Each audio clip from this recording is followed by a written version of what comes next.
had to seamlessly explain what she was talking about there. Yeah, because we're going to learn about one of the most talented men in Russian history as we visit the Moscow Museum dedicated to the life of Nikolai Roerich, or like I lovingly call him, Roerich. As I said, seamless.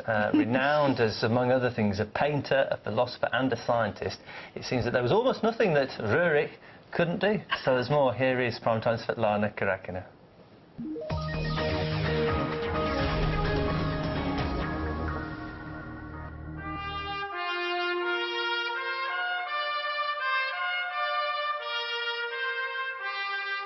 A painter, scientist, traveler, public figure, writer and philosopher, Nikolai Roerich, known in the West as Nicholas Roerich, was a man of many talents, and his Moscow Museum is as unusual and multifaceted as the man himself was.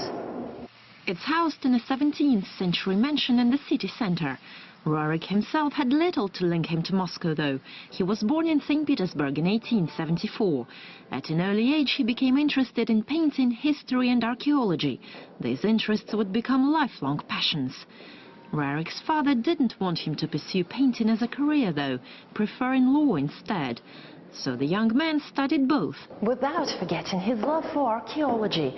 Still a student, he had already become a member of the Russian Archaeological Society and conducted numerous excavations around St. Petersburg and the nearby areas.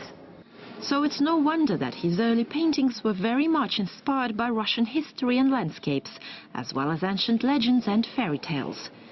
After the revolution, Roerich and his wife lived abroad, in Scandinavia, the UK and the US, designing stage scenery for several Russian opera performances and going on exhibition tours. And in the 1920s, he realized his lifelong dream of going on a scientific expedition to India and the Himalayas.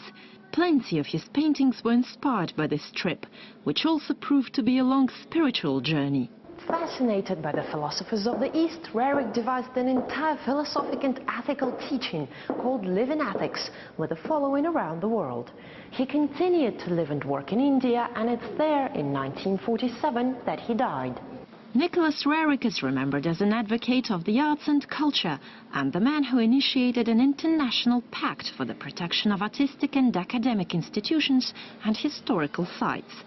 He left behind some 7,000 paintings and dozens of books and essays. And Moscow Roerich Museum offers a captivating look at his life and legacy. Svetlana Karakina, Primetime Russia, RT.